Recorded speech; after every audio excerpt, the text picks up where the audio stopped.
बाईवीकली contest 132 की third problem में हमें क्या पूछा है? Find the maximum length of a good subsequence 1। इस प्रॉब्लम में हमें एक नॉन नेगेटिव इंटीजर एरे दिया हुआ है और एक हमें के दिया हुआ है। एक सीक्वेंस को ये गुड कब कहते हैं? जब उस सब सीक्वेंस में एटमोस्ट के इंडिसेस ऐसे हो जिनमें कंसेक्यूटिव एलिमेंट्स डिफरेंट हो। जैसे अगर हम ये वाला एरे देखें, इसमें अगर मैं 1 2 1 1 1 2 1 1 ये वाला सब सीक्वेंस देखूं, इसमें ये मेरा डिफरेंट है तो मेरा एक पेयर हो गया।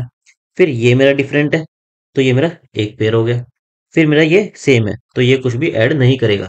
तो इस सब सीक्वेंस में मेरे टू इंडिसेस ऐसे हैं जिसमें कंसेक्यूटिव एलिमेंट सेम नहीं है। और हमें क्या दिया था? टू।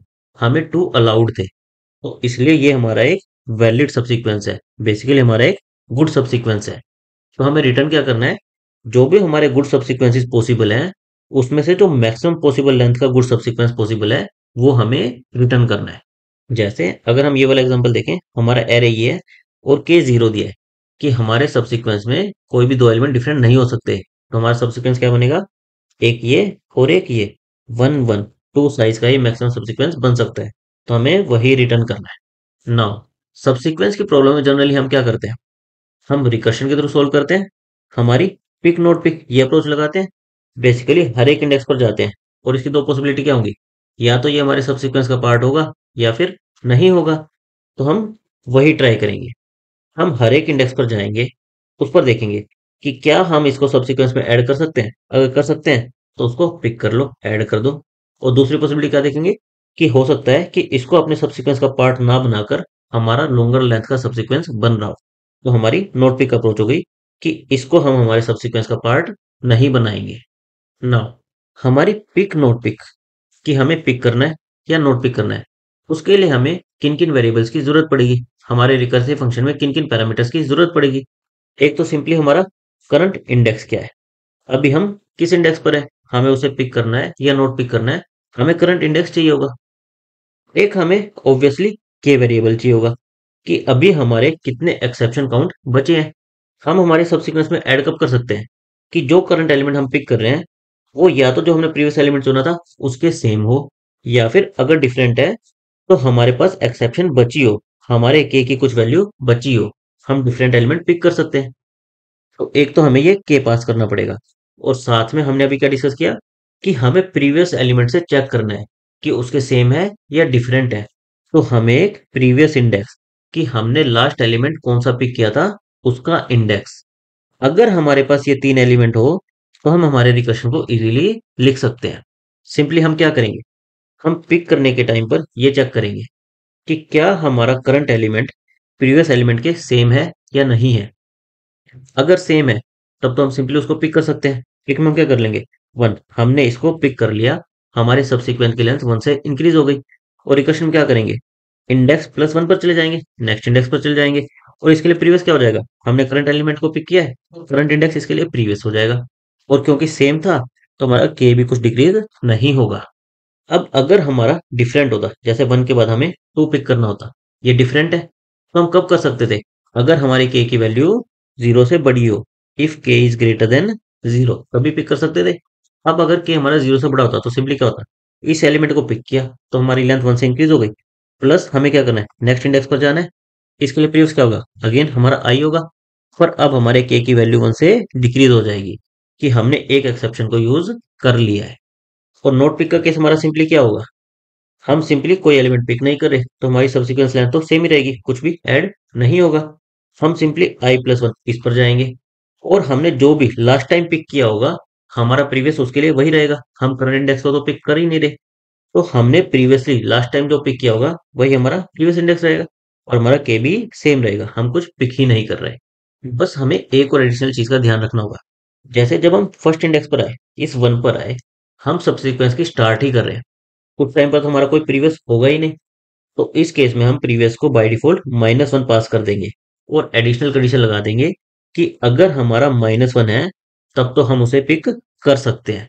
अगर अब तक हमने कोई भी एलिमेंट नहीं चुना है, हमारा प्रीवियस -1 होगा, तो उस केस में हम करंट एलिमेंट को पिक कर सकते हैं और हमारा के भी डिक्रीज नहीं होगा। हमारा यही रिकर्सिव फंक्शन रहेगा 1 + f ऑफ i+1 कोमा हमारा करंट एलिमेंट आई और के, हमारा कुछ भी काउंट डिक्रीज नहीं होगा। हम सिंपली हमारे रिकर्सिव फंक्शन में जीरोथ इंडेक्स से शुरू करेंगे। प्रीवियस इंडेक्स हमारा -1 रहेगा, अभी तक हमने कुछ पिक नहीं किया, और हमारा ये काउंट कितने एक्सेप्शन हमें अलाउड है और हमारा करंट एरे ये पास कर देंगे। फिर हमारा बेस केस क्या रहता है, जब भी हम एरे के बाहर चले जाएंगे हमारा इंडेक्स आउट ऑफ बाउंड चला जाएगा, तो उस केस में तो हम कुछ भी ऐड नहीं कर सकते, तो हम 0 रिटर्न कर देंगे। फिर हमारी पिक और नोट पिक ये दो चीजें लगेंगी। नोट पिक के केस में तो क्या होगा, सिंपली हम नेक्स्ट इंडेक्स पर चले जाएंगे, जो हमारा प्रीवियस होगा वही पास कर देंगे, और जो काउंट होगा हमारा वो एज इट इज रह जाएगा हमारा एरे। नोट पिक का केस तो काफी सिंपल हो गया। पिक के केस में हमें क्या करना है, अगर हमारा फर्स्ट एलिमेंट है हम जो पिक कर रहे हैं, यानी कि हमारा प्रीवियस -1 होगा, उस केस में हम पिक कर सकते हैं। या फिर हमारी दो कंडीशन होगी, आइदर एलिमेंट हमारा सेम होगा या फिर डिफरेंट होगा। अगर हमारा प्रीवियस -1 है, तब तो हमें क्या करना है, फर्स्ट एलिमेंट पिक कर रहे हैं, हमारी 1 से लेंथ इंक्रीज हो जाएगी, हम नेक्स्ट इंडेक्स पर चले जाएंगे, और करंट इंडेक्स हमारा उसके लिए प्रीवियस हो जाएगा, काउंट हमारा सेम रह जाएगा। या फिर अगर हमारा करंट एलिमेंट जो हमने प्रीवियस चुना था उसके सेम है, तब भी हमारा सेम ही होगा, हम इसको पिक करेंगे तो लेंथ 1 से इंक्रीज होगी, नेक्स्ट इंडेक्स पर चले जाएंगे, हमारा करंट इंडेक्स उसके लिए प्रीवियस हो जाएगा, और क्योंकि एलिमेंट सेम है तो हमने कोई एक्सेप्शन का यूज नहीं किया, तो हमारा काउंट भी सेम रह जाएगा। अब अगर हमारा करंट एलिमेंट और प्रीवियस एलिमेंट डिफरेंट है और हमें करंट एलिमेंट को पिक करना है, तो हमें क्या चीज देखनी पड़ेगी, पहले तो हम उसे पिक कर सके कि हमारा काउंट ग्रेटर देन 0, हमारे के की बची हुई वैल्यू ग्रेटर देन 0 हो, तभी हम उसे पिक कर सकते हैं। अगर ऐसा है तो क्या होगा, हमारी लेंथ 1 से इंक्रीज होगी, हम नेक्स्ट इंडेक्स पर चले जाएंगे, हमारा करंट इंडेक्स उसके लिए प्रीवियस हो जाएगा, लेकिन अब हमने एक एक्सेप्शन को यूज कर लिया, तो हम काउंट को -1 करके पास कर देंगे। और लास्ट में हम क्या करेंगे, हमें मैक्सिमम लेंथ फाइंड आउट करनी है, तो पिक नोट पिक दोनों से जो भी मैक्सिमम आया होगा वो हम रिटर्न कर देंगे। और जब भी हम पिक नोट पिक अप्रोच लगाते हैं, हमारी टाइम लिस्ट क्या आती है, हम हर एक इंडेक्स पर पिक नोट पिक दो चॉइसेस एक्सप्लोर कर रहे हैं, और हमारे ऐसे n इंडेक्सेस है, तो 2 raised to power n, जो कि एक्सपोनेंशियल में चली जाएगी। इसको बेटर कैसे करें, मेमोराइजेशन लगाकर। मेमोराइजेशन किस पर लगाते हैं, जो हमारे चेंजिंग पैरामीटर्स होते हैं। चेंजिंग पैरामीटर्स क्या क्या है, इंडेक्स, प्रीवियस और काउंट। इंडेक्स हमारा कहाँ से कहाँ तक है, 0 से लेकर n-1, टोटल n। प्रीवियस हमारा कहाँ से कहाँ तक है, -1 से लेकर n-1, यानी कि टोटल हमारे n+1 कितना है। और काउंट हमारा कहाँ से कहाँ तक है, 0 से लेकर k तक, यानी कि k+1। तो हम इसी साइज का एक एरे ले लेंगे, n × n+1 × k+1, और हमारी स्टेट को मेमोराइज कर लेंगे, ताकि अगर हमने एक स्टेट की वैल्यू को कैलकुलेट कर लिया, तो हम इस पूरे प्रोसेस को रिपीट करने की बजाय डायरेक्ट यहाँ से उसकी वैल्यू को रिटर्न कर दें। हमें n की वैल्यू 500 और k की वैल्यू 25 दी हुई थी, और हमें कितने का चाहिए था, n × n+1 × k+1, इस साइज का वेक्टर चाहिए था।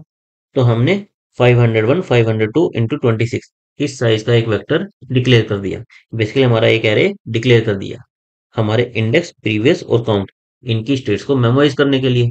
फिर हमारे बेस केस के बाद हमने चेक कर लिया कि अगर हमने इसकी स्टेट को ऑलरेडी कैलकुलेट कर रखा है, हम स्टार्टिंग में अपने मेन फंक्शन में इन सारी स्टेट्स की वैल्यू को -1 से इनिशियलाइज कर देंगे। -1 क्या इंडिकेट करेगा कि अभी हमने इनकी वैल्यू को कैलकुलेट नहीं किया। जब एक बार कैलकुलेट कर लेंगे तो यहाँ पर -1 की जगह कुछ अपडेट हो जाएगा, तो हम डायरेक्ट उस वैल्यू को यूज कर लेंगे, और लास्ट में हमारे रिकर्शन में वैल्यू रिटर्न करने से पहले हमारी स्टेट में उसको मेमोराइज कर लेंगे। और प्रीवियस +1 हम क्यों कर रहे हैं, क्योंकि हमारा प्रीवियस कहाँ से कहाँ तक था, -1 से लेकर n-1 तक था, और एरे में हम -1 नहीं ले सकते, तो हमने इसकी मैपिंग कहाँ से कहाँ तक कर दी, 0 to n, इसीलिए हमने +1 किया है। और हमारे मेन फंक्शन में हम क्या करेंगे, सबसे पहले इस डीपी एरे को -1 से इनिशियलाइज कर देंगे। अब इससे हमारी टाइम और स्पेस कॉम्प्लेक्सिटी क्या आएगी, जितनी हमारी डीपी की स्टेट्स होगी उसके अंदर हम कुछ कांस्टेंट ऑपरेशन कर रहे हैं, हमारी डीपी की स्टेट कितनी होगी, n × n × k इतनी होगी, तो इतनी ही हमारी टाइम कॉम्प्लेक्सिटी आएगी, और इतनी ही हमारी स्पेस कॉम्प्लेक्सिटी आएगी हमारे डीपी वेक्टर के लिए। और क्योंकि हमारे कॉन्स्टेंट्स क्या थे, 500 और 26, यानी कि 500 × 500 × 26 हमारा कितना हो रहा है, 625 × 10⁻⁴, यानी कि अप टू 10⁻⁶। इस प्रॉब्लम के लिए ये अप्रोच एक्सेप्टेबल है। लेकिन इसी कॉन्टेक्स्ट की फोर्थ प्रॉब्लम में हमें कॉन्स्टेंट्स क्या दिए हैं, 5000 और 50, तो वहां पर ये अप्रोच एक्सेप्टेबल नहीं होगी। तो नेक्स्ट वीडियो में हम देखेंगे कि हम इन कॉन्स्टेंट्स के लिए हमारी अप्रोच को ऑप्टिमाइज कैसे कर सकते हैं। Thank you guys.